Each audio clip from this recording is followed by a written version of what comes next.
He left his pregnant daughter on Christmas Eve for a younger, glamorous model. He thought he was trading up, but what he didn't know was that the woman he threw away was a billionaire heiress. 1 year later, the same woman he humiliated in front of the world walks into the spotlight, powerful, untouchable, and he realizes too late what he lost. This isn't just a story about betrayal. It's about revenge, patience, and poetic justice. You won't believe how it ends. Stay till the end. You'll love every twist. And if stories like this keep you hooked, don't forget to like, comment, share, and subscribe. Your support means everything. The ballroom glittered like a constellation had fallen to earth. Crystal chandeliers cast dancing light across Manhattan's elite, their champagne flutes catching the glow like tiny stars. A string quartet played something elegant and forgettable in the corner, while waiters in crisp white shirts glided between clusters of designer gowns and tailored suits. Sarah Whitmore stood at the podium, one hand resting on her swollen belly, the other gripping the microphone. At 36 years old, 8 months pregnant with her second child, she radiated the kind of confidence that money can't buy, but suffering can teach. "Thank you all for coming tonight," she said, her voice carrying across the hushed crowd. The Whitmore Foundation's expansion into affordable housing represents more than just an investment. It represents a promise that wealth should build communities, not just portfolios. Applause rippled through the room. Cameras flashed. Somewhere in the back, a man in an ill-fitting suit stood frozen, his face drained of color. But that's not where our story begins. To understand how Sarah Whitmore became the woman at that podium, we need to go back exactly 1 year. Back to a modest townhouse in Seattle, decorated with twinkling lights and false hope. Back to the moment when everything she thought she knew about love shattered like that champagne flute about to slip from the hand of the man who destroyed her. Back to Christmas Eve. The tree lights blinked red and green in the corner of the living room. Sarah had spent the afternoon making sugar cookies shaped like snowmen, their frosted faces smiling up from the cooling rack. At 7 months pregnant, bending over the counter had made her back ache, but she'd wanted everything to be perfect for their last Christmas as a couple before the baby came. She was setting the table when she heard David's key in the lock. The door opened, and her husband walked in with rolling suitcases. A woman Sarah had never seen before followed him inside. Sarah's first thought was that they'd been traveling. Maybe David had brought a colleague home unexpectedly. But the way the woman's hand rested possessively on one of the suitcases, the way David wouldn't meet Sarah's eyes, sent ice crawling up her spine. "David?" Sarah said slowly. "What's going on?" David Sterling, 40 years old and handsome in that generic corporate way, set down his suitcase with deliberate care. He'd been her husband for 8 years. She'd fallen in love with his ambition, his drive, the way he'd seemed so certain about building a future together. Now he looked at her the way someone might look at an old car they were trading in. "Sarah, we need to talk," he said. "Actually, no, I'm done talking. I'm done pretending." The woman stepped all forward. She was younger, maybe 28, with that carefully curated Instagram aesthetic. Perfect waves, perfect makeup, perfect outfit chosen to look effortlessly expensive. "Hi," the woman said, with a smile that didn't reach her eyes. "I'm Amber Sinclair. I'm sorry this is awkward, but David and I have been together for 6 months now. We're in love." Sarah's hand went instinctively to her pregnant belly. The baby kicked, as if sensing her mother's distress. "Together?" Sarah repeated. The word felt foreign in her mouth. "David, what is she talking about?" "Pack your things," David said, his voice flat. "Amber's moving in tonight. This is her house now." The room tilted. Sarah gripped the edge of the dining table. "Her house? David, this is my house. My name is on the deed." "Community property, babe," David said with a shrug. "My lawyer says I'm entitled to half of everything. And honestly, you should thank me." Sarah stared at him, the man she'd married, the man whose child she was carrying. He looked like a stranger. "Thank you." Her voice came out barely above a whisper. "For what?" "For taking you this far. Let's be real. You were a grad school art teacher when I met you, living in that shitty studio apartment with the radiator that barely worked. I built this life. I made you Mrs. Sterling. That's worth something. Amber pulled out her phone and started filming. Moving into my new place, she said to the camera, her voice bright and cheerful. Christmas miracles are real, you guys. Hashtag new beginnings. Hashtag blessed life. Sarah watched this happen as if from very far away. The cookies on the counter, the tree lights blinking. Her husband's face, cold and certain. The stranger filming her humiliation for social media. David pulled an envelope from his jacket pocket. Divorce papers, he said, holding them out. My lawyer says you have 30 days to sign. I'm being generous. I'll let you have $50,000 and you can keep your car. But this house, the furniture, our investments, that's mine. Well, ours now. He put his arm around Amber's shoulders. Sarah's phone buzzed in her pocket. She pulled it out with shaking hands. Unknown number. The text message read, your father had a massive stroke, St. Vincent's Hospital ICU, critical condition. Come now. My father, Sarah said, her voice breaking. He's dying. David sighed. Sarah, I'm sorry, but that's not my problem anymore. You need to leave tonight. Amber's parents are coming for Christmas brunch tomorrow. Wait, Amber said, looking up from her phone. You're making her leave on Christmas Eve? She turned to David with an expression of delighted shock. Babe, that's so badass. Sarah stood there, 7 months pregnant, hand on her swollen belly, looking at the man she'd loved, the man who'd promised to love her in return, the man who'd just thrown her away like garbage on the most sacred night of the year. She could tell him, right now. She could say the words that would change everything. But she didn't. Instead, she walked slowly to the bedroom they'd shared for 8 years. She pulled her suitcase from the closet. She packed her clothes, her photos, the few things that were undeniably hers. The baby kicked again, harder this time, and she whispered, I know, sweetheart, I know. When she returned to the living room, suitcase in hand, David and Amber were already rearranging furniture. At the door, Sarah turned back. You're right, David, she said quietly. He looked up, surprised. Finally, some gratitude. Thank you for showing me exactly who you are. I'll sign the papers. You win. David's smile was triumphant. That's the smartest thing you've ever said. Sarah walked out into the snowy Seattle night, alone, pregnant, heartbroken. But she was also Sarah Whitmore, and David Sterling had just made the biggest mistake of his life. The red-eye flight from Seattle to New York felt endless. Sarah sat in coach, cramped and uncomfortable, her pregnant belly pressed against the tray table. Every time the plane hit turbulence, panic fluttered in her chest. Not for herself, but for the baby. The baby who would never know the life they were supposed to have.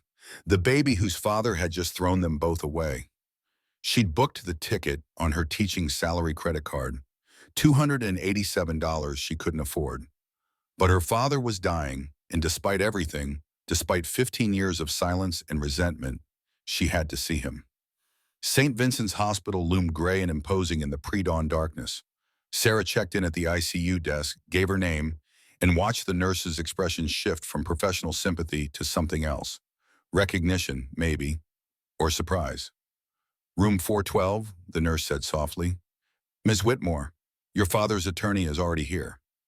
The name hit Sarah like a physical blow. Whitmore. She hadn't used that name in 15 years. To David, to everyone in Seattle, she was Sarah Bennett, her mother's maiden name, the name she'd chosen when she walked away from everything at 21. William Whitmore lay in the hospital bed, pale and still, tubes snaked from his arms. Machines beeped steadily, monitoring a heart that had built a real estate empire and broken his daughter's spirit. A distinguished man in his 60s stood from the chair beside the bed. Sarah, he said, I've been trying to reach you for months. Hello, Richard. Richard Moss had been the Whitmore family attorney for 40 years. He'd been at Sarah's mother's funeral. He'd been there the day Sarah's father remarried, just 6 months after burying his first wife. He'd been there when Sarah changed her name and walked away. I didn't think he wanted to hear from me, Sarah said, moving to her father's bedside. Your father's been following your life. He knows about David. He knows about the baby. Richard paused. He updated his will last month. Sarah's hand tightened on the bed rail. I don't want his money. It's not about wanting. The Whitmore Trust automatically transfers to you upon his death or incapacitation. $2.3 billion in assets, commercial properties in 12 states. You're the sole heir. The number hung in the air between them. 2.3 billion, with a B. His wife, Sarah said, Patricia, is explicitly excluded. She gets a $5 million payout in the Hamptons house. Everything else is yours. But Sarah, there's a legal complication. Of course there was. Richard opened his briefcase and pulled out a thick folder. California community property law. Any assets acquired during marriage are split 50-50 in divorce. If your father dies while you are still legally married to David and you inherit, David could claim half of your inheritance as marital assets. We're talking over $1 billion. Sarah's legs gave out. She sank into the chair, the weight of it crushing her. But I'm filing for divorce, she whispered, which takes 6 months minimum to finalize in California. Your father could pass any day. If he dies before your divorce is final, David wins the lottery. Outside the window, the sky was turning pink. Christmas morning. Somewhere, families were opening presents. Children were laughing. People who loved each other were holding each other close. What do I do? Sarah asked. Richard sat across from her, his expression grave. 2 options. 1, renounce your inheritance. Walk away from everything. 2, delay the divorce. Keep David legally bound to you until the trust transfers safely into pre-existing accounts that predate your marriage. But that means 6 months of pretending to be the poor, pathetic ex-wife while secretly managing a billion-dollar empire. Sarah looked at her unconscious father, the man who'd chosen a trophy wife over his grieving daughter, the man who'd let 15 years pass in stubborn silence, the man who was still trying to control her life from a hospital bed. But he was also the man who'd apparently been watching her from afar, who knew about her marriage, her pregnancy, her life, who'd made sure she was taken care of, even when they weren't speaking. How long do I have to wait? She asked. 6 months minimum.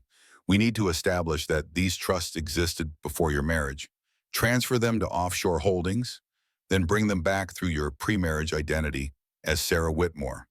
The paper trail has to be bulletproof.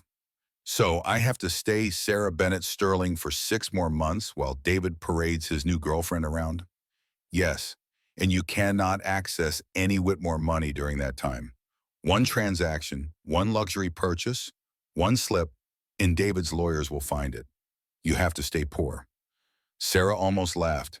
The billionaire who has to live in an extended stay hotel. The billionaire who's smart enough to wait, Richard corrected, as if reading her mind. Sarah stood and walked to the window. The city was waking up. Delivery trucks rumbled past. Early morning joggers braved the cold. Life continued, indifferent to personal catastrophes. Her phone buzzed, a text from an unknown number. She opened it to find a photo. David and Amber, wrapped in blankets on the couch, her couch, with her throw pillows, in her living room.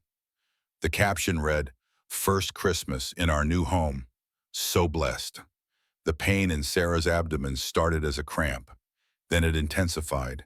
Then it became a wave that stole her breath. Sarah. Richard stood quickly. Sarah, what's wrong? The baby, she gasped. Something's wrong with the baby. The emergency room blurred into a chaos of lights and voices. Premature labor. 33 weeks. Too early. Too fast.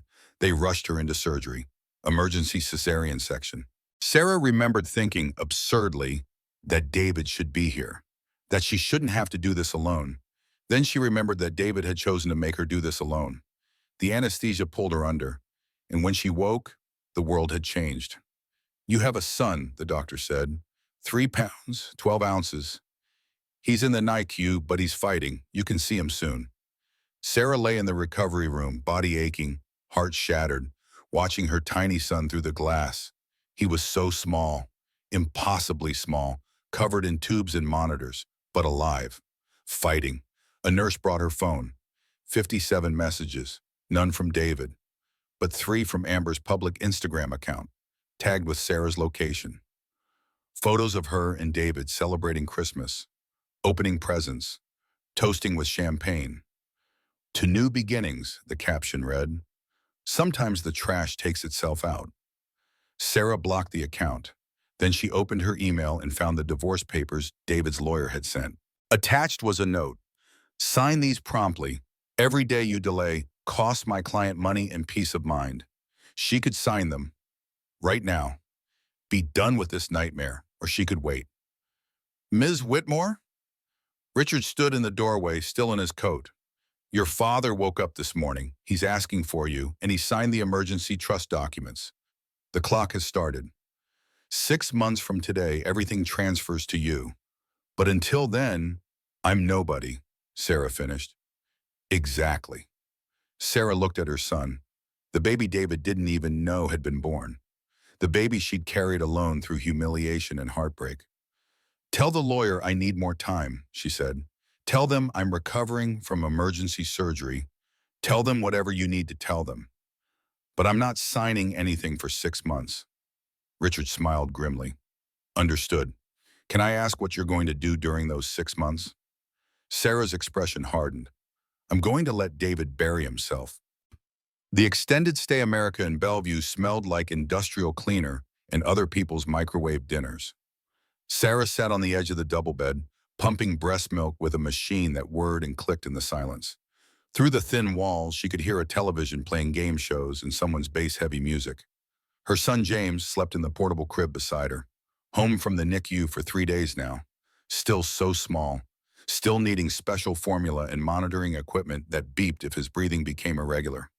Her phone buzzed, another Instagram notification. She'd stopped blocking Amber's account because knowing what they were doing felt somehow necessary, like pressing on a bruise to make sure it still hurt. This time, it was a TikTok video, Amber giving a house tour. So, welcome to my new place, Amber chirped, panning the camera across Sarah's living room. Except it wasn't Sarah's living room anymore. The walls had been painted stark white. Sarah's bookshelves were gone, replaced with ring lights and a backdrop wall covered in fake flowers. We completely gutted the previous owner's boring teacher aesthetic, Amber continued. David's ex had, no sense of style. Everything was beige and cluttered. Now it's my content creator studio.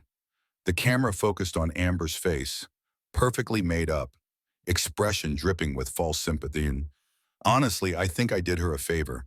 She clearly didn't appreciate this space. Now someone who understands aesthetics can make it shine.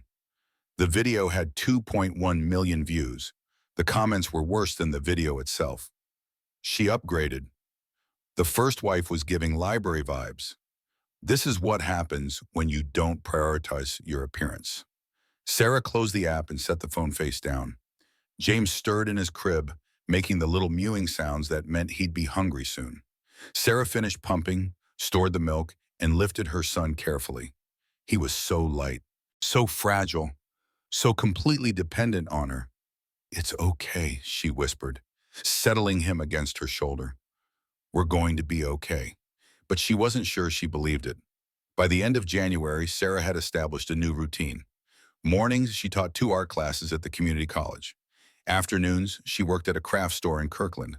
Evenings, she took care of James, counted her dwindling savings, and watched David's life improve while hers fell apart. Her apartment was a study in careful poverty, generic diapers, store-brand formula, furniture from Facebook Marketplace. She drove a 2008 Toyota Corolla that made concerning noises when she accelerated too quickly. Every purchase was calculated, every receipt saved. Richard had been clear about the rules. She had to be demonstrably struggling. If David's lawyers ever investigated and found unexplained wealth, the entire plan collapsed. So Sarah Whitmore, heiress to $2.3 billion, bought her groceries with WIC vouchers and clipped coupons like her life depended on it. Because it did.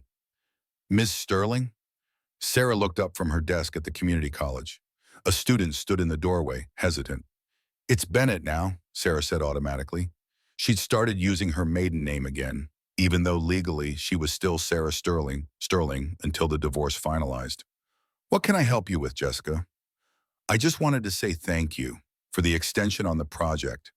My mom's been sick, and I've been helping take care of her, and I just really appreciate you understanding. Sarah smiled, the first genuine smile she'd managed in weeks. Of course, Family comes first. Take the time you need. After Jessica left, Sarah sat alone in the empty classroom, surrounded by student artwork. Watercolors and charcoal sketches and clay sculptures in various states of completion. This had been her life before David. Teaching, creating, finding beauty in simple things. She'd been happy then. Her phone buzzed. Richard calling. "Sarah, how are you holding up?" "I'm fine," she lied. "Your father wants to see you. He's doing much better. Physical therapy is going well." Sarah hadn't been back to New York since James was born, couldn't afford the flight, couldn't take the time off work, couldn't risk David's lawyers noticing she was traveling. "Tell him I'll visit when I can," she said. "He understands. He also wanted me to tell you that he's proud of you, what you're doing. He knows it's not easy." Sarah's throat tightened. "It shouldn't be this hard. I shouldn't have to live like this when there's money sitting in accounts with my name on them."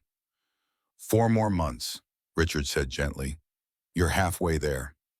After he hung up, Sarah allowed herself exactly 5 minutes to cry. Then she washed her face, picked up James from the college daycare, and drove her rattling Corolla to her shift at the craft store. David's promotion came through in February, vice president of marketing, $220,000 a year. The Seattle Business Journal ran a profile piece. Sterling credits his success to his partnership with lifestyle influencer Amber Sinclair, the article read. Together, they've built a brand around modern luxury and authentic living. Authentic living. Sarah read that phrase 3 times before she could move past it. The engagement announcement came next. Seattle Times, lifestyle section. A professional photo of David and Amber on a beach. Golden hour lighting. Her hand extended to show the ring. "Sterling Sinclair, a modern love story," the headline declared. The article gushed about their whirlwind romance, their shared values, their excitement about building a future together. No mention of David's pregnant wife. No mention of Christmas Eve. Just a carefully crafted narrative about 2 beautiful people finding true love. Sarah pinned the article to her refrigerator with a magnet shaped like a sunflower. She looked at it every morning while making instant coffee in her cramped kitchen.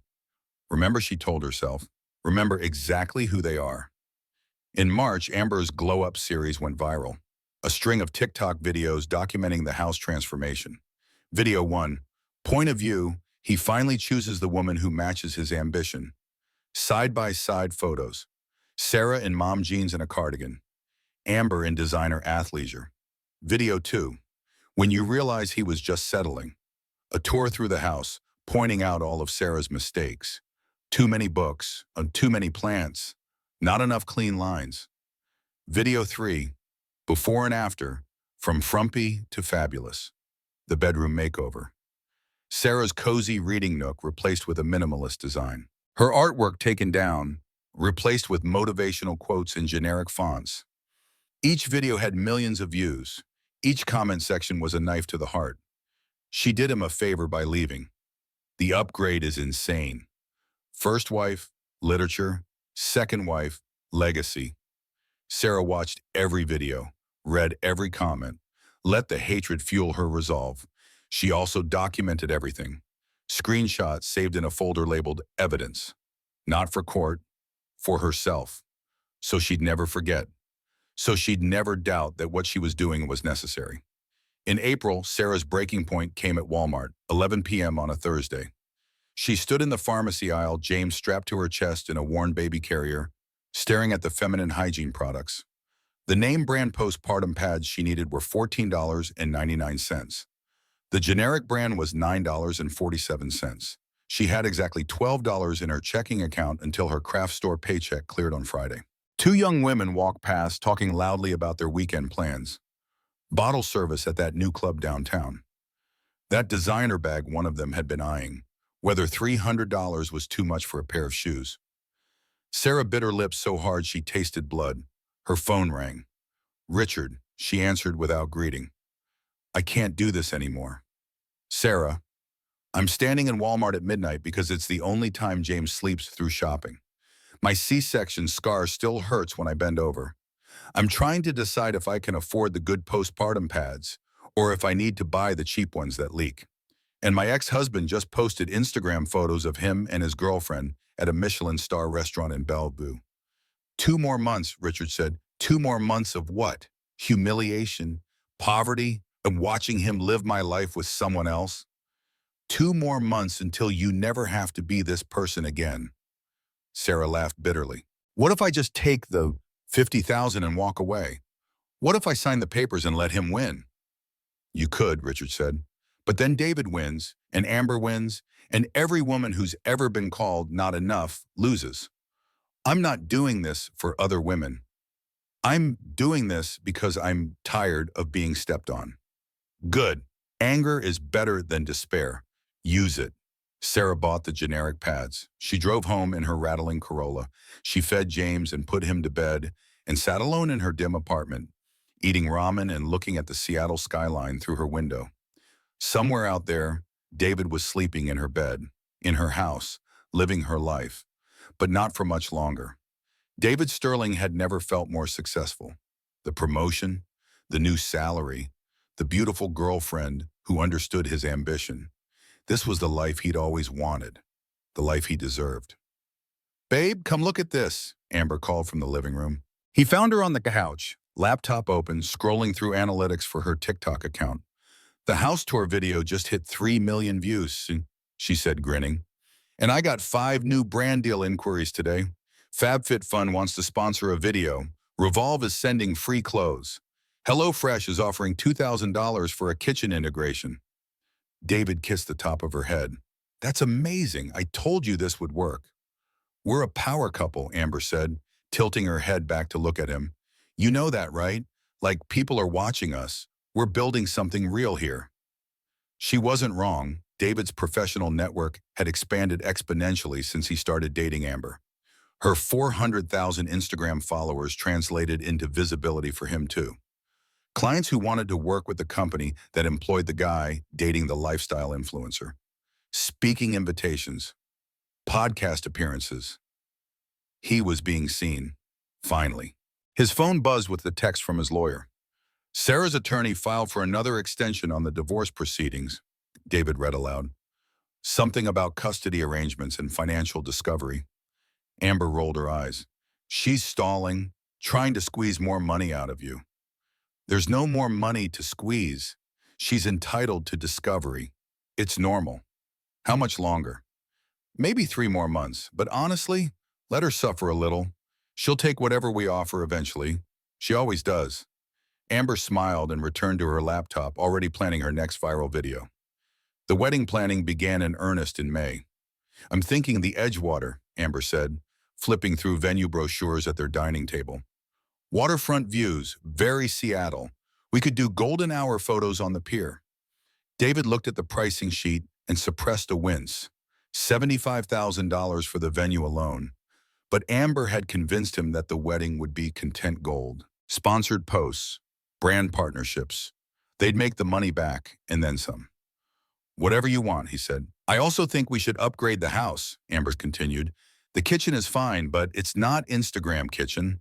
I'm talking marble countertops, subway tile backsplash, brass fixtures. Very modern farmhouse." "How much are we talking?" 50,000, maybe 60. But think about it, babe. Every sponsored post I do in that kitchen translates to brand deals. It's an investment." David did the math in his head. The wedding, the renovations, the lifestyle they were building.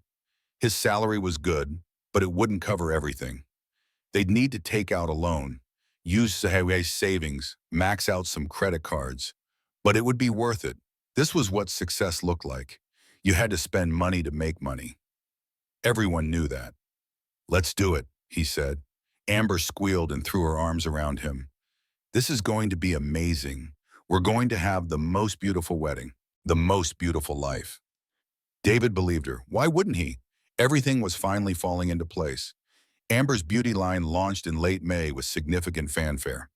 "Sinclair Skin," she announced in a glossy Instagram video. "Premium skincare for the modern woman. Because you deserve to glow."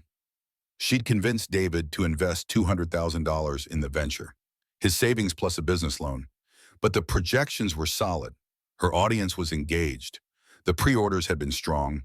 The products arrived from the manufacturer 2 weeks later. Generic white bottles with gold lettering. Moisturizer, serum, face masks. Nothing revolutionary, but the branding was sleek. The first reviews came in within days. Broke me out immediately. Smells like chemicals. Cheap formulation. Not worth the price. Then the one-star reviews flooded in. Then the angry customers demanding refunds. Then the think pieces about influencer scams and predatory marketing. Amber's comment sections turned vicious. Scammer. You burned us. Never trusting an influencer again. Her follower count started dropping. 390,000, 370,000, 350,000. Brand deals pulled out, sponsorships evaporated. The money they'd spent on inventory sat in their garage in boxes, unsellable.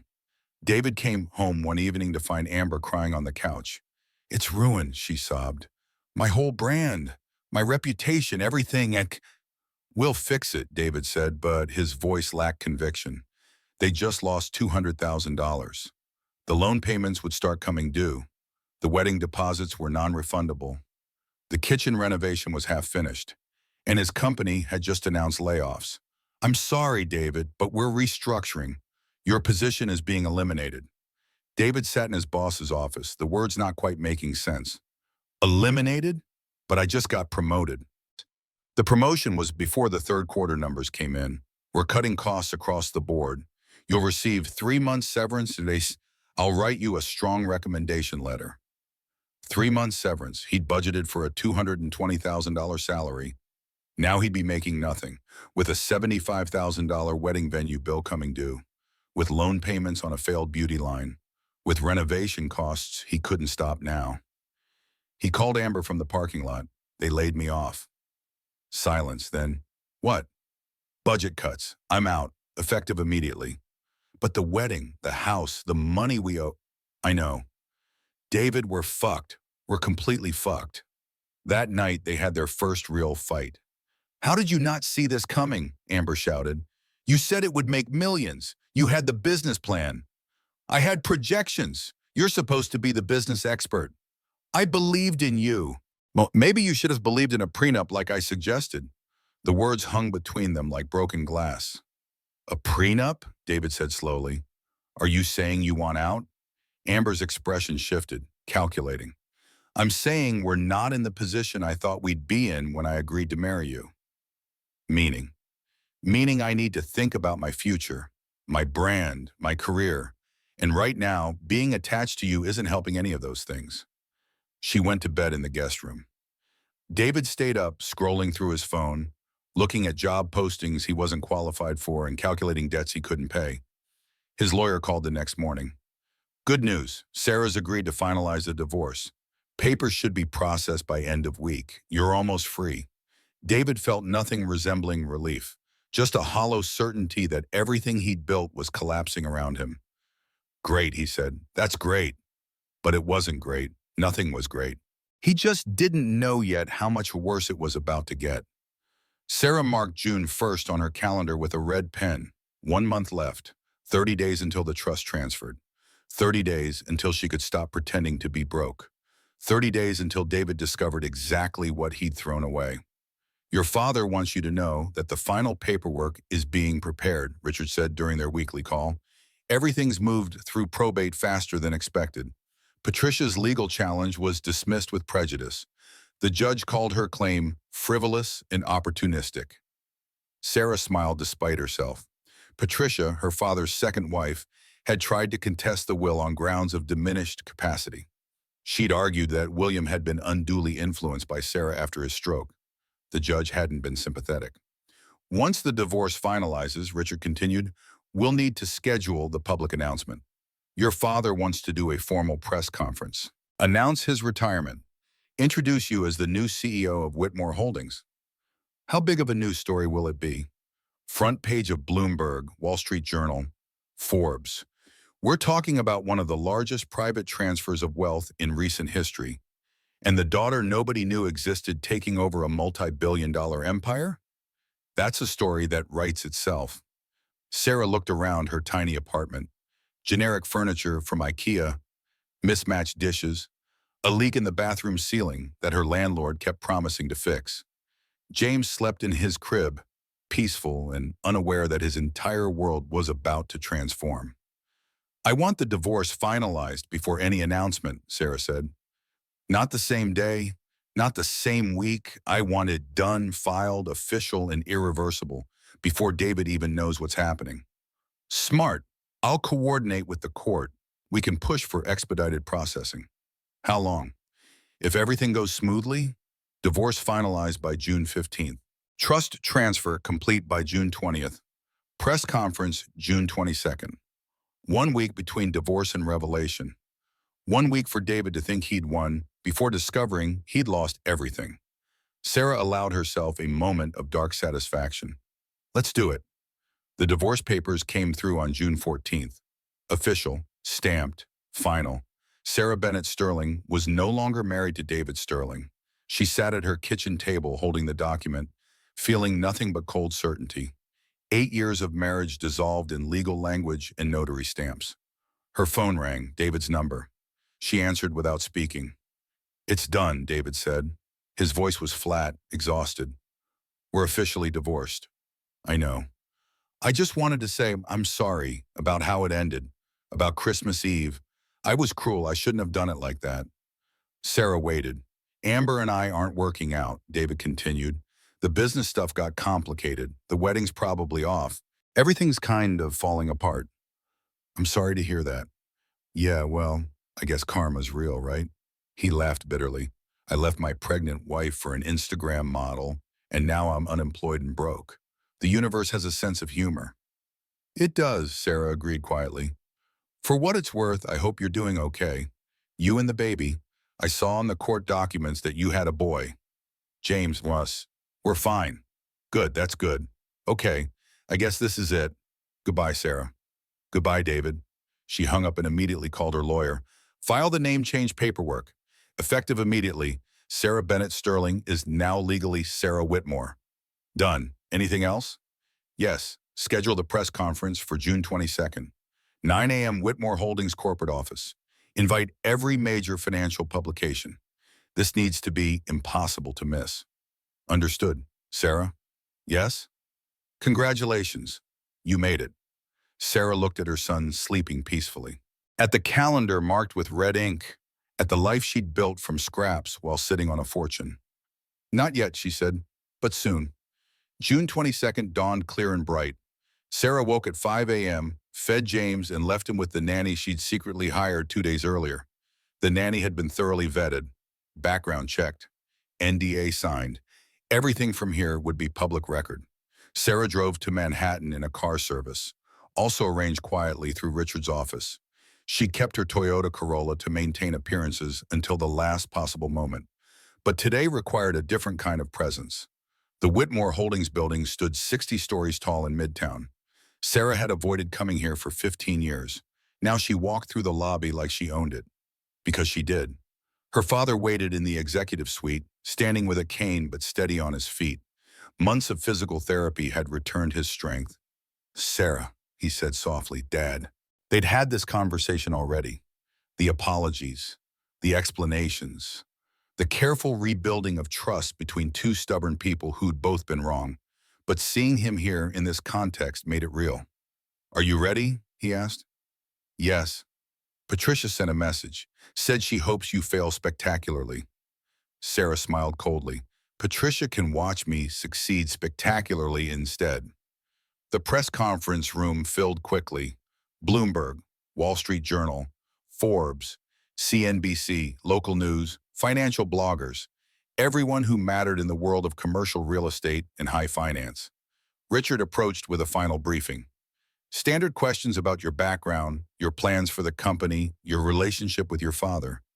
We've prepared responses. Stay on message, professional, confident. Don't engage with anything personal. Understood. At 9 a.m. precisely, Sarah walked to the podium. Cameras flashed, murmurs rippled through the crowd. She wore a navy suit, simple jewelry, her hair professionally styled. She looked every inch the executive she was about to become. Good morning, she said. Her voice was steady, clear. I'm Sarah Whitmore. As of today, I am the CEO of Whitmore Holdings. The announcement dominated every financial news outlet within an hour. Manhattan real estate mogul William Whitmore announces retirement. Whitmore Holdings CEO transition. Daughter Sarah Whitmore takes helm. Meet Sarah Whitmore, the $2.3 billion heiress who's been hiding in plain sight. Bloomberg ran a profile with photos from the press conference. Sarah at the podium, confident and commanding.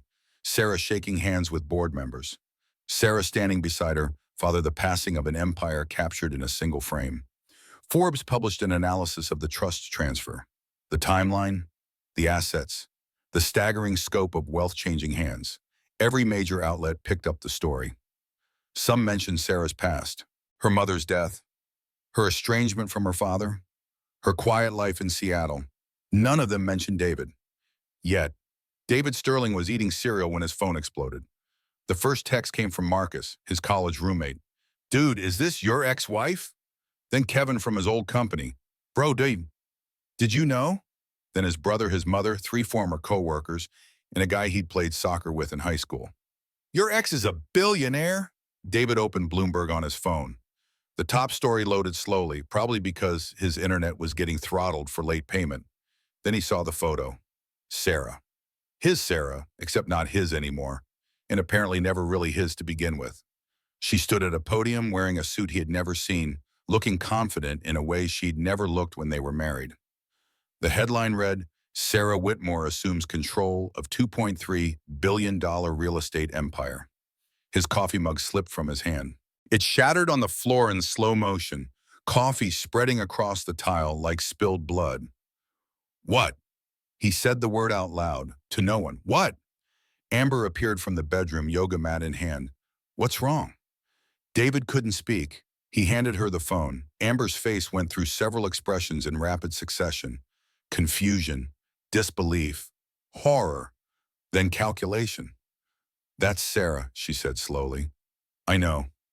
Your ex-wife, Sarah." "I know. Sarah Whitmore. Your ex-wife is Sarah Whitmore. The Whitmore. The real estate Whitmore."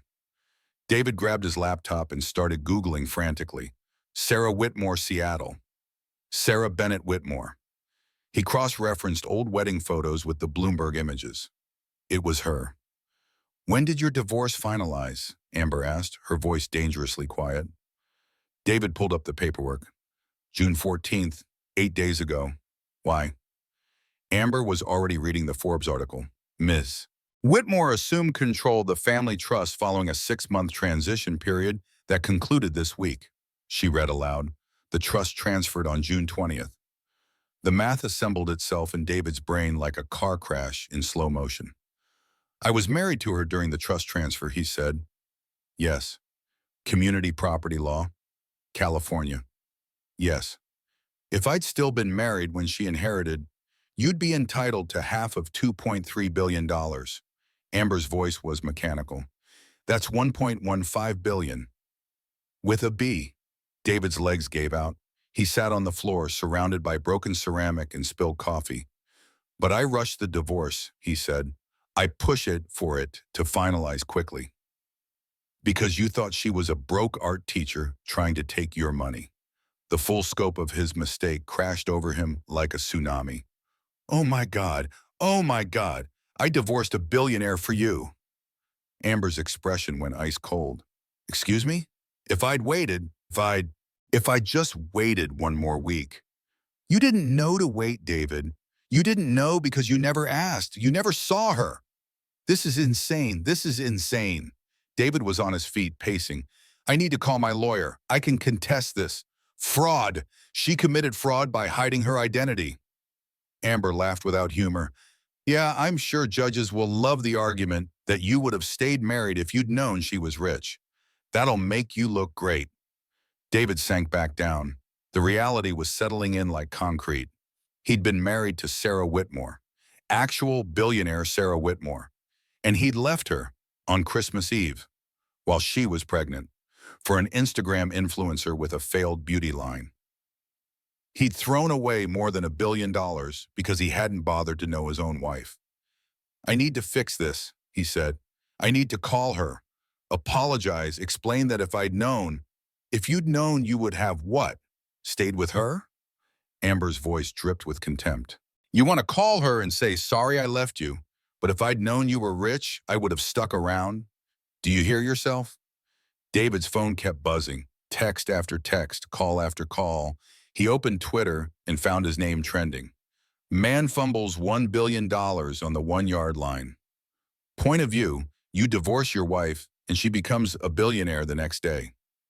David Sterling's billion-dollar mistake. A thread. The internet was having a field day. His LinkedIn was flooded with messages, some mocking, some asking for interviews, one from a documentary filmmaker wanting to tell his story. His email was equally chaotic. Reporters requesting comment. Old acquaintances he hadn't spoken to in years suddenly interested in reconnecting.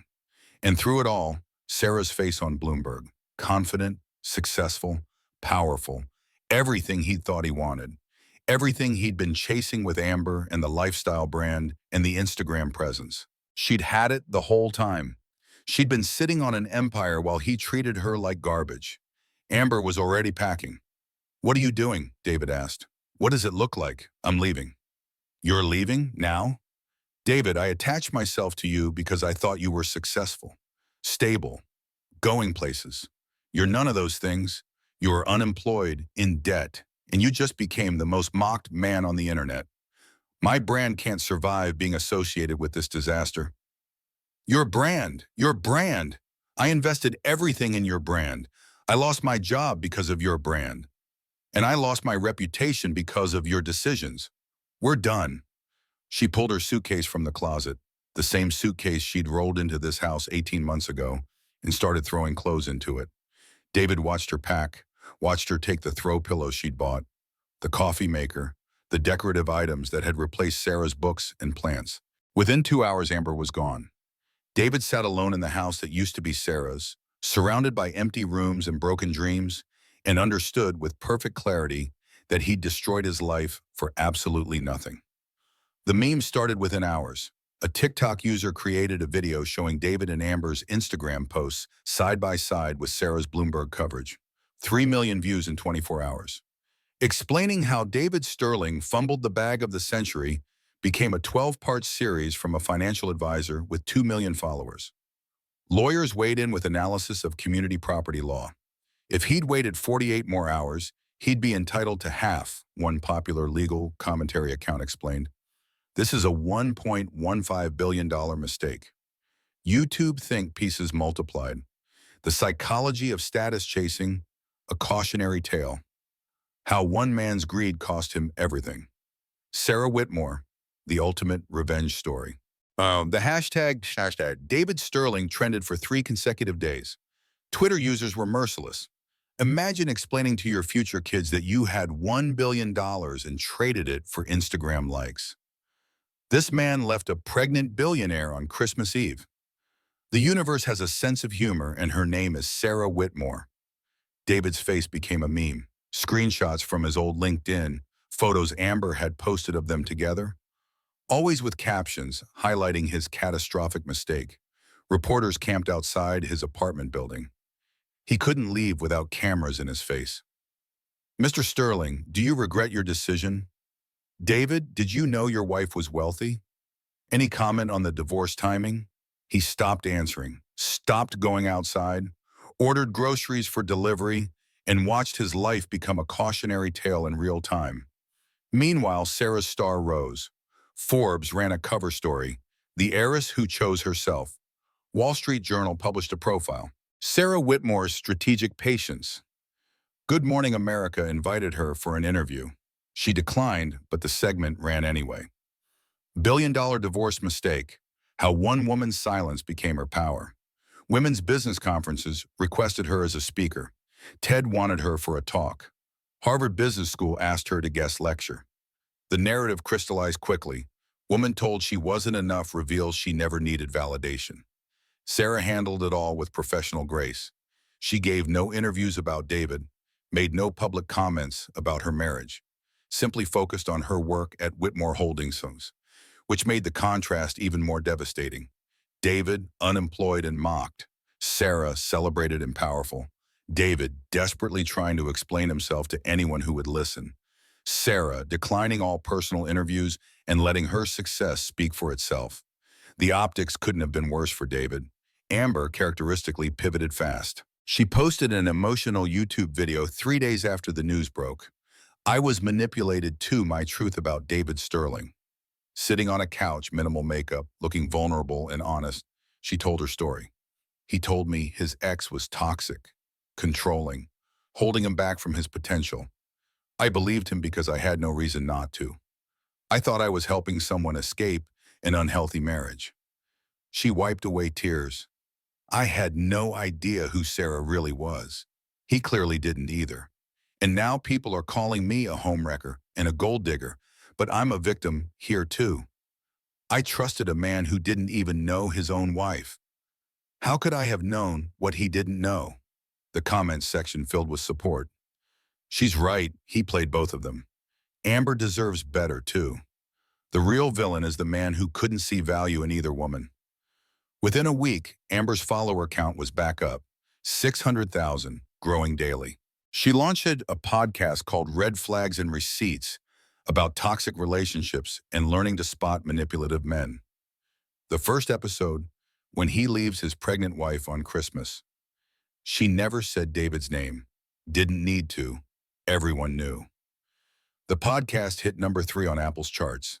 Amber not only survived the scandal, she thrived on it, turned herself from villain to victim to survivor. Monetized the entire experience. She sent Sarah's assistant a direct message. No hard feelings. He played us both. Hope the empire treats you well. Sarah saw it, considered responding, decided against it. Amber was smart, adaptable. She'd land on her feet. David wouldn't. David's desperate media tour began in late June. He accepted an interview with a morning talk show desperate for ratings. David, thank you for coming on, the host said. I think everyone's wondering, did you know? Of course I didn't know. David's voice was defensive, angry. She lied to me. She used a fake name. She used her mother's maiden name. That's not illegal. It's deceptive. She knew exactly what she was doing. But sir, you left her. You filed for divorce. You chose to end the marriage. Because I didn't know she was, the host interrupted smoothly, rich. So you're saying if you'd known she had money, you would have stayed? David's face went red. No, that's not, because that's what this sounds like. You're upset you left someone who turned out to be wealthy.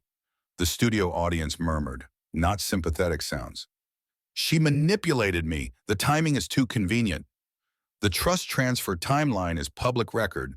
It was 6 months due to probate law, not her choice. David stood up, ripped off his microphone. This is bullshit. He walked off set. The clip went mega viral. Man walks off set when called out played on loop across social media. His final attempt was a podcast interview with a true crime host who'd pivoted to covering social scandals. Do you feel you deserve any of her inheritance? The host asked. I supported her for 8 years, David said. She worked. She paid half the bills, according to court documents. I gave her a life in a townhouse she could have bought with pocket change if she'd wanted to. She should have told me. Why? Would it have changed how you treated her? Long pause, too long. Yes, I would have respected her more. The host just stared at him. David realized what he'd said. Wait, that came out wrong. Too late. He would have respected her more if he knew she had money trended for 48 hours. Think pieces appeared everywhere.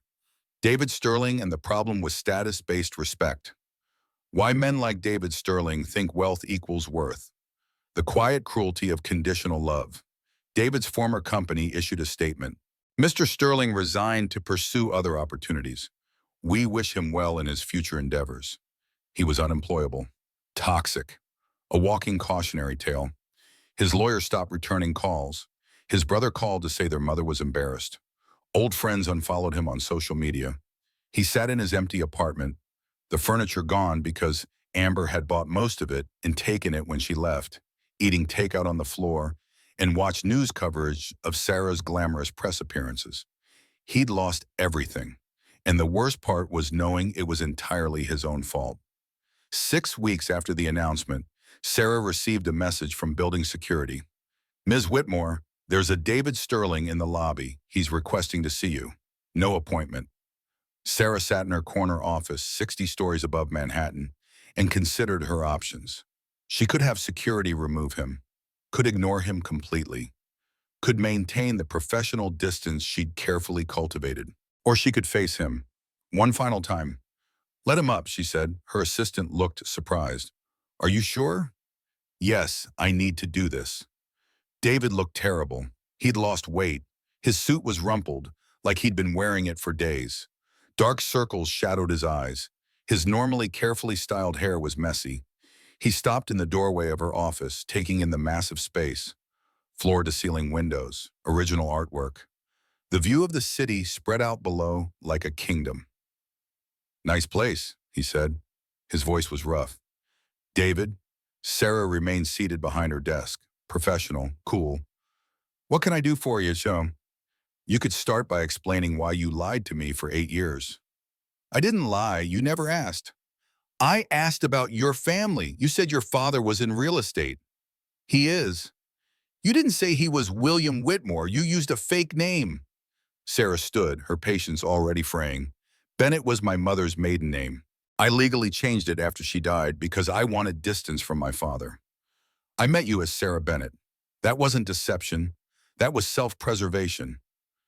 You let me think you were nobody, Sarah's voice rose. I was nobody to you, David.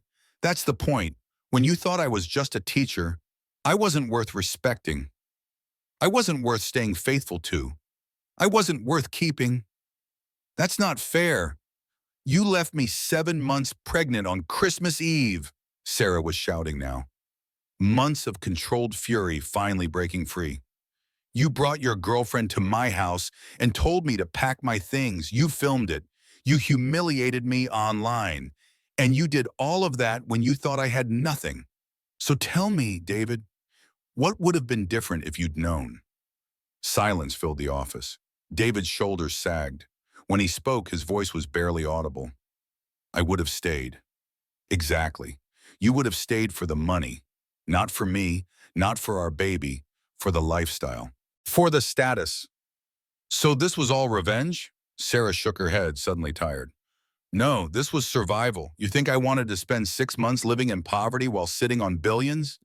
You think I enjoyed watching you parade Amber around while I was pumping breast milk in a 1-bedroom apartment? You could have told me. When, David? When you handed me divorce papers? When you called me worthless?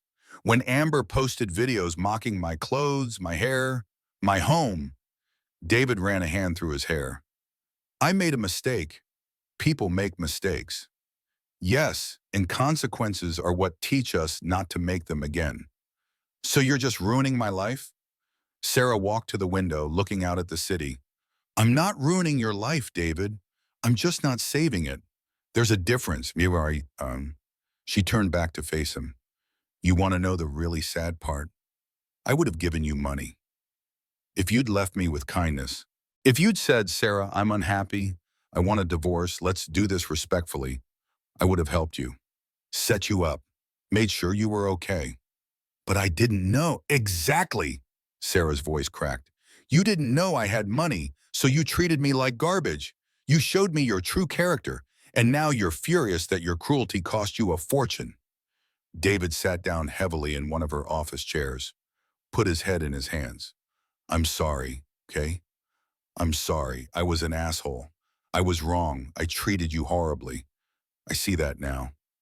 Do you see it, or do you just see the price tag? Both. He looked up, and there were actual tears in his eyes. I see both, and I hated myself for it. The honesty surprised her. Sarah's anger cooled slightly. David, you're not a monster. You're just a man who was so obsessed with looking successful that you couldn't see what you actually had. I wasn't exciting enough. I wasn't Instagram perfect. I was just me, and that wasn't enough for you. It should have been, David said quietly. Yes, it should have been. Long silence. Outside, the city hummed with life.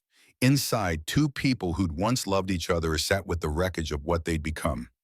Can I ask you something? David said finally. What? Why did you wait? Why didn't you just tell me immediately and watch me squirm? Why spend 6 months suffering?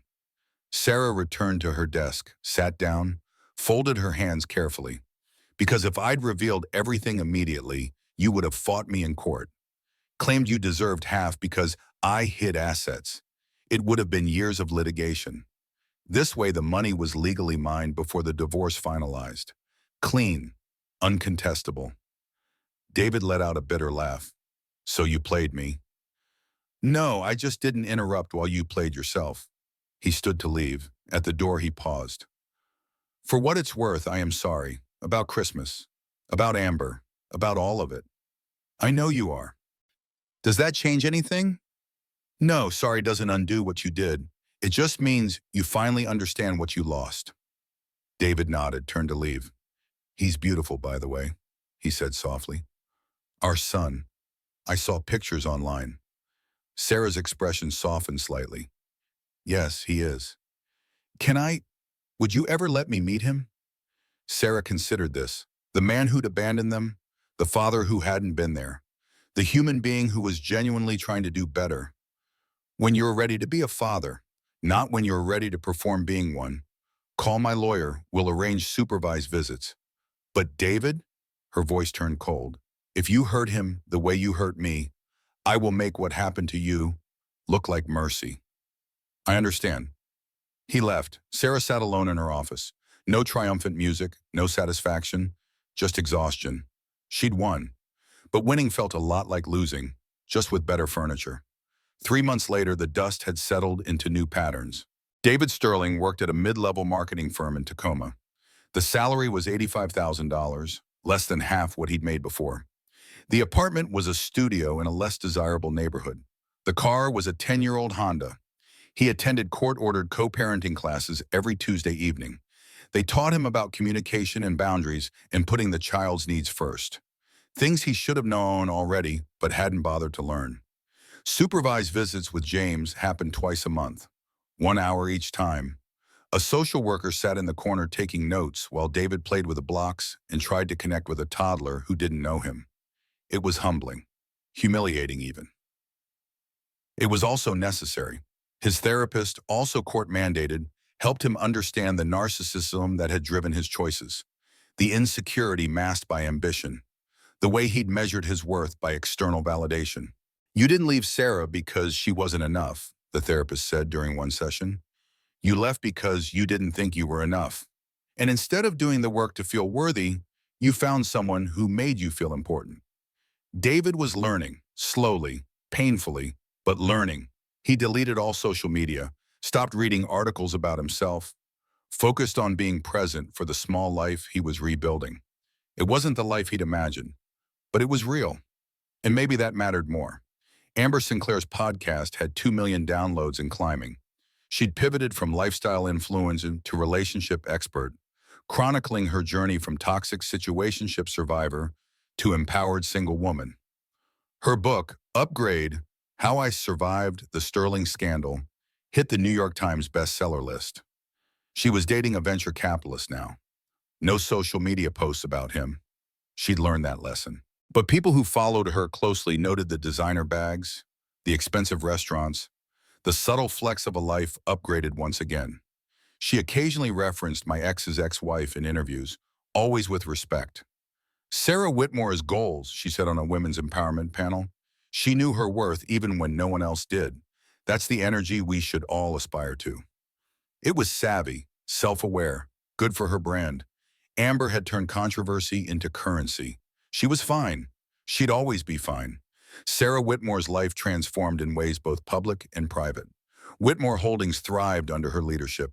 She implemented new policies around affordable housing development, converted luxury units into family housing, established scholarship programs for single mothers pursuing business degrees. The press loved it. Billionaire with a heart. Sarah Whitmore, capitalism with compassion. But the changes weren't for press. They were personal. She knew what it felt like to be pregnant and scared and broke. Knew the desperation of choosing between diapers and dinner. Knew the weight of doing it alone. If her wealth could ease that burden for other women, then maybe the suffering had meant something. In August, she bought David's foreclosed townhouse at auction, the house where he'd humiliated her. Where Amber had filmed her mockery, Sarah demolished it. In its place, she built the Evelyn Bennett Memorial Housing Complex, 24 units of affordable family housing. Named after her mother, the grand opening was covered by every Seattle news outlet.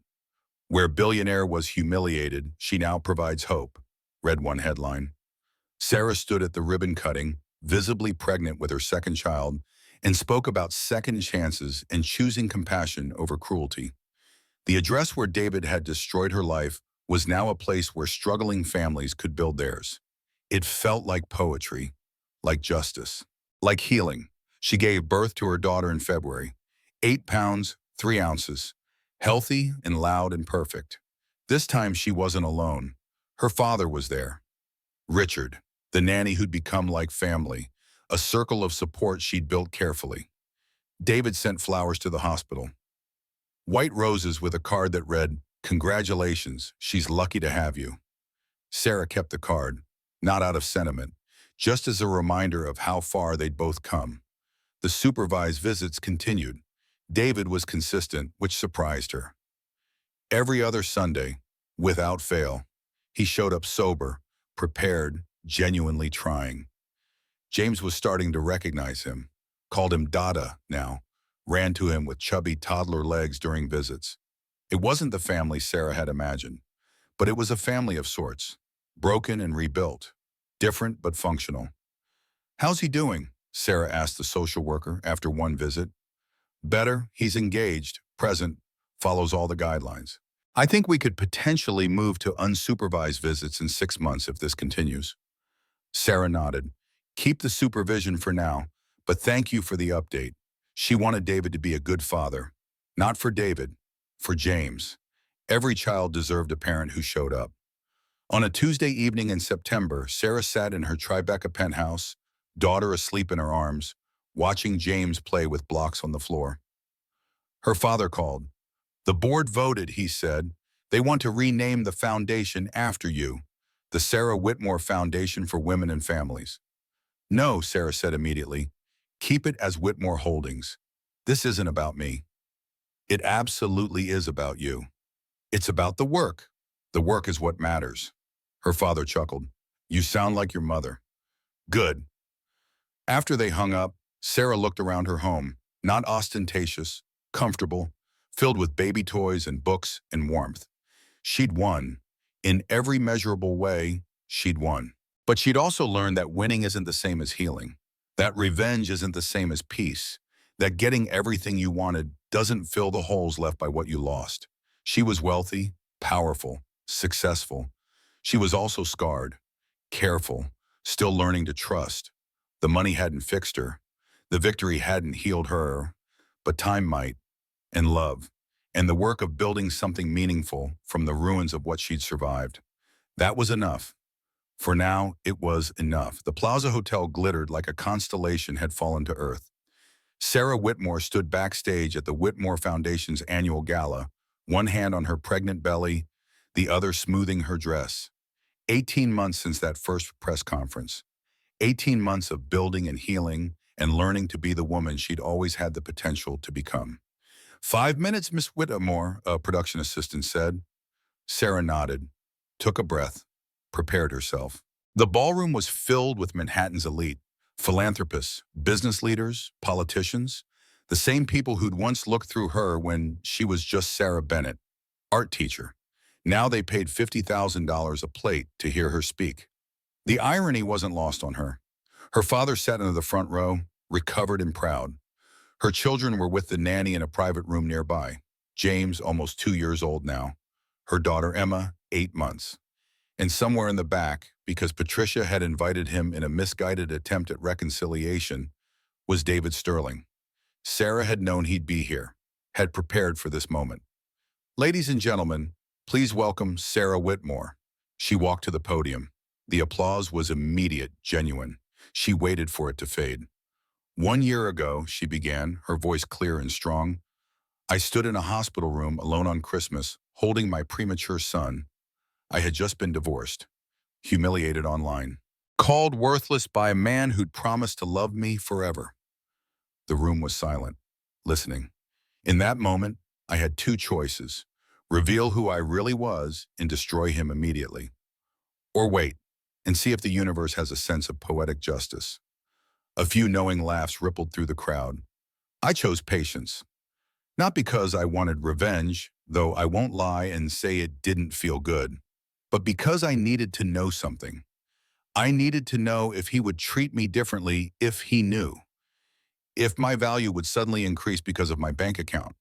Sarah paused. Let the weight of that sink in. The answer was yes, and that taught me everything.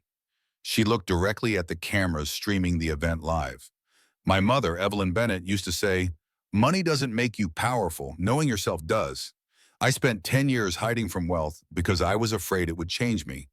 Then I spent 6 months hiding my wealth because someone else had already changed me. Made me feel small, worthless, invisible. Her voice strengthened. But here's what I learned. Power isn't about money, it's about choice. I chose to walk away from billions at 21. I chose to walk back at 36. Both times it was my choice. Nobody took that from me. She looked around the room, at faces she recognized, at people who doubted her, underestimated her, ignored her. So to every woman who's been told she's not enough, you are. With or without the money, the status, the Instagram followers, the ring, you are enough. And when you know that, truly know it, that's when you're truly wealthy. The standing ovation was immediate, thunderous. Sarah stepped down from the podium, cradling her pregnant belly, and let herself feel the moment. She'd survived, more than survived. She'd transformed her pain into purpose. After the gala, Sarah stepped outside for air. Snow was falling softly on Fifth Avenue. String lights turned the city into something magical. The kind of night that belonged in movies. That was a beautiful speech. She turned. David stood a few feet away, hesitantly. "Thank you," Sarah said. I saw Jamie today during the visit. He said dada and then tried to teach me how to stack blocks." Sarah smiled slightly. "He's very particular about his block stacking technique." "I noticed." David moved closer. "Thank you for letting me be part of his life. I know I don't deserve it. You're his father. He deserves to know you, the real you, not the man you pretended to be." Silence stretched between them. Not uncomfortable, just present. "Boy or girl?" David asked, gesturing to her belly. "This one?" "Girl, due in February." "That's wonderful. Congratulations, really." "Thank you." David shoved his hands in his pockets. He looked different. Older. Humbler. More real. "I saw the housing project, Bennett Memorial. That was our house." "Yes." "You tore it down." "I built something better." David nodded slowly, accepting this. "I've been going to therapy. Court mandated, but it's helping. I'm learning about narcissism, insecurity, all the things I was too proud to admit." "That's good. That's important." "My therapist asked me something last week. She said, if you could go back to Christmas Eve, knowing everything you know now, what would you do differently?" Sarah waited. "I said I'd choose you, but she pointed out that I'd only choose you because I know now, not because I loved you then." The honesty surprised Sarah. David had never been good at honesty. "And?" she prompted. "And she's right. I didn't love you the way you deserved. I love the idea of success more than I love my wife. That's something I have to live with." Sarah looked at him, really looked at him. Not with hate, not with love, just with clarity about who he was and what he'd done. "David, I don't hate you anymore. I also don't forgive you. What you did was cruel. The consequences, me getting my inheritance right after our divorce, that was timing. But the pain you caused, that was your choice. I know. I hope you find someone who sees you the way you couldn't see me. I genuinely mean that. I hope you learn to love someone for who they are, not what they represent." "What about you? Are you seeing anyone?" Sarah smiled. "That's none of your business." "Fair. Can I ask you one last thing?" "What?" "If I'd stayed, if I'd been faithful, if we were still married when your father got sick, would you have told me?" Sarah thought about it, really thought about it. "Yes," she said finally, Because the man I married, the one I thought I married, would have deserved to know, but you weren't that man anymore. Maybe you never were. David nodded, accepted it. I should go. Congratulations again. On everything. He walked away into the snowy Manhattan night, alone but walking with more purpose than before. Sarah watched him leave, then turned back to the gala. The warmth, the light, her life. Inside, her father was holding James, who'd been brought down from the private room. "Mama!" James shouted, reaching for her. Sarah took her son, held him close, and felt the baby in her belly kick. "Your mother would be proud," her father said quietly. "I hope so." She looked around the ballroom, the empire she now controlled, the life she'd rebuilt from nothing. Everyone survived. Nobody's perfect. Life went on. And sometimes, if you were patient enough, the universe had a sense of poetic justice after all. 2 years later, Sarah Whitmore sat in her office reviewing proposals for the foundation's expansion into affordable childcare centers. Her assistant knocked. "Ms. Whitmore, David Sterling is here. He has an appointment." Sarah looked up, surprised. "He does?" "Yes, ma'am, 4 p.m. It's been on the calendar for 2 weeks." Sarah pulled up her schedule. There it was. David Sterling, employment inquiry. "Send him in." David entered, clean-shaven, professional suit, carrying a portfolio. "Thank you for seeing me," he said. "I didn't know I was seeing you. My assistant scheduled this. I called 6 times, left voicemails. Finally, someone agreed to put me on your calendar. I think they thought I was someone else." Sarah almost smiled. "What do you want, David?" "A job." She stared at him. "I've been working in marketing for the past 2 years. Small firms, getting my footing. I'm good at it, really good. And I've been following the Whitmore Foundation's work, the housing initiative, the scholarship programs, the child care centers you're planning. It's incredible work." He opened his portfolio. "I put together a proposal for a marketing campaign, something that reaches the communities you're trying to serve, not top-down charity messaging, ground-level, authentic community engagement." He slid the proposal across her desk. Sarah flipped through it. It was good, genuinely good. "Why?" she asked. "Because I want to do meaningful work. Because I'm good at this. Because I want to be part of something bigger than myself." He paused. "And because I want my kids to see their father do something worth respecting." "Kids," plural. "Emma calls you Mama," David said quietly. "Jamie talks about you constantly. They're growing up watching you build something that matters. I want them to be proud of me too." Sarah closed the portfolio.